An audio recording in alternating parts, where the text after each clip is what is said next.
Hello everyone. Welcome to the second installment of the WRE, the weight reduction experiment. Today's video, I've actually sped it up double than last time, so it's now 4 times as fast. Just didn't want the video to be too long. I saw the length of last videos and want to keep things a little bit shorter. The speed is still shown, the GPS speed, so although it looks like I'm riding fast, you guys can see the speed that I'm going and see the RPMs, which is the most important part. Let's get to the topic at hand. So far with the weight reduction experiment, I've definitely experienced a difference in handling and a slight, I can't really notice a difference in performance. Obviously, I don't really ride my bike aggressively. I ride it very conservatively and wanting to maximize fuel efficiency. So the same throttle position that I've been using while the bike was completely fully loaded, or really in the configuration that it was prior to this, is the same throttle position I'm using now, and it accelerates at the exact same rate and holds the exact same speed. From last video, I actually forgot to post up the GPS results, so I'm gonna go ahead and do that now. So as you guys can see here, the weigh-in, which is the one on the bottom, top speed being 57 miles an hour. We had a couple dips going downhill, and I went a little bit over. Same thing on the way back home, 58 miles an hour. Those downhill slopes, they kind of get you. But you guys saw the video. And how I was riding the whole way. I definitely was not at those speeds for long. At the end of today's video, we finally got our first benchmark for MPG performance, and I think we did pretty good. I mean, the results are going to be a bit surprising. I'll just wait until you guys get to the end to see that.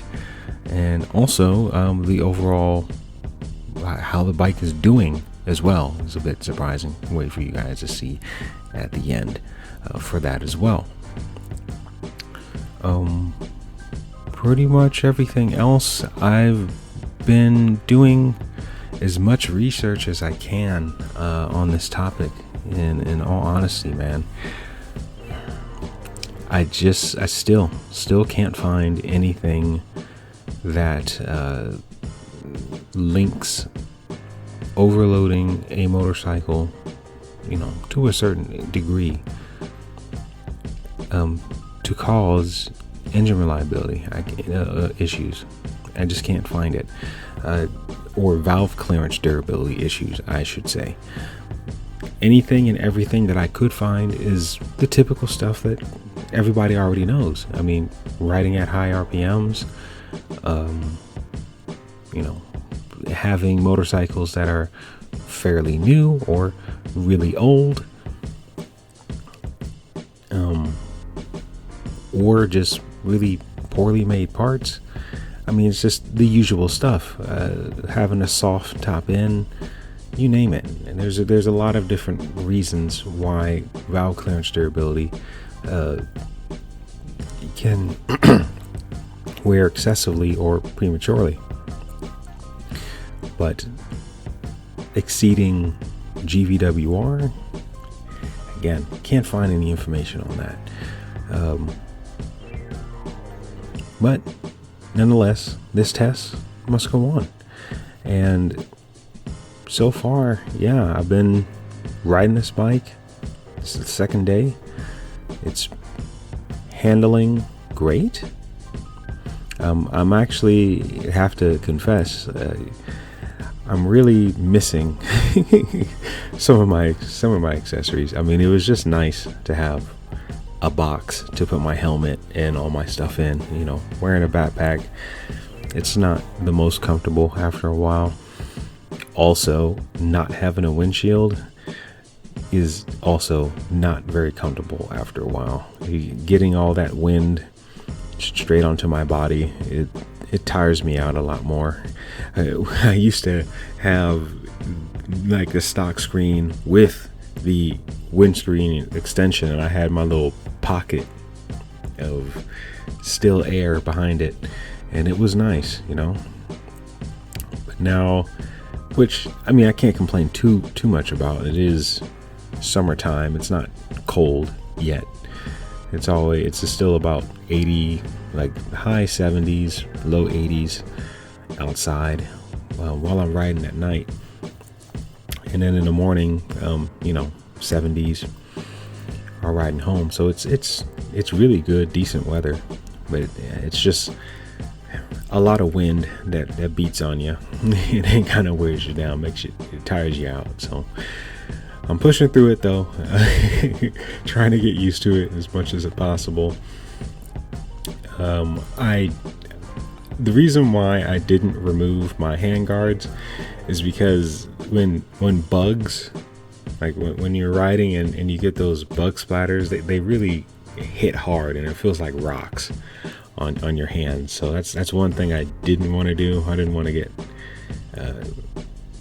feel like a rock just slammed into my knuckles or something. So that was one thing that I didn't want to take off. The next thing the reason why I didn't want to take off my heated grips either, the weight difference was so negligible, and it's just too much of a hassle. And I really don't have any other grips. I would just put regular grips on there and it'd be pretty much the same weight. It's a negligible difference.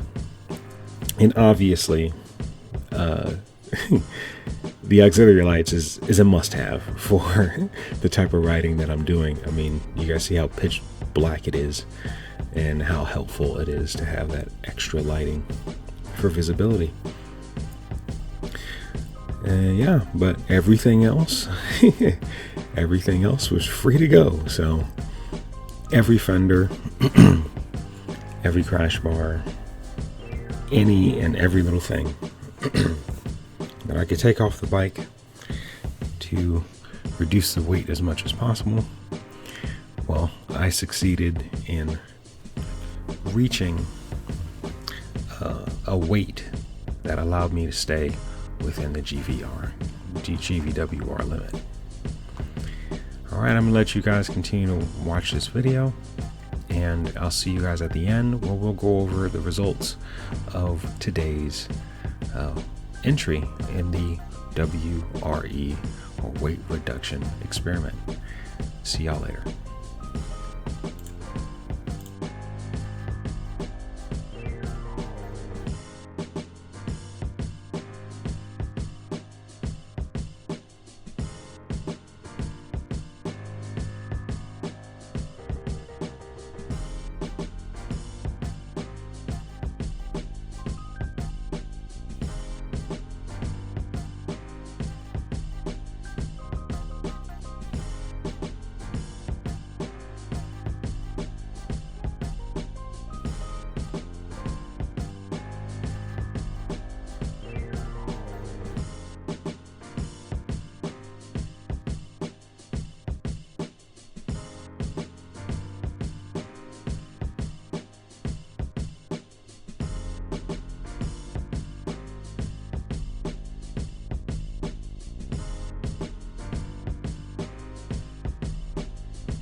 Alright guys, so day 2 of the WRE test or experiment is done. Just got home and the bike, it idles noticeably higher than yesterday, which is very surprising. I thought I was going to have a lot more space and time in between, but it's already showing certain signs of valves being out of adjustment. So idle's a little bit higher already. Throttle response is not as responsive as it was day 1. We have the exhaust note has changed a bit. So tomorrow I'm still gonna ride one more day, and tomorrow hopefully we get the opportunity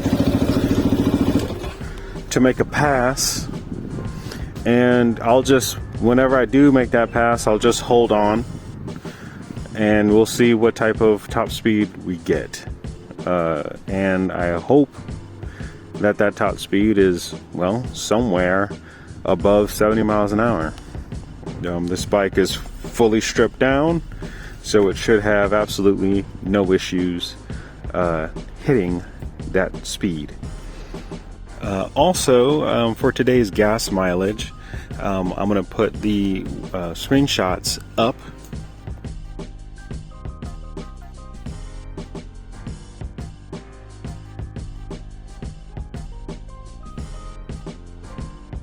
Alright, so you guys saw that. Our MPG performance today was 58.6.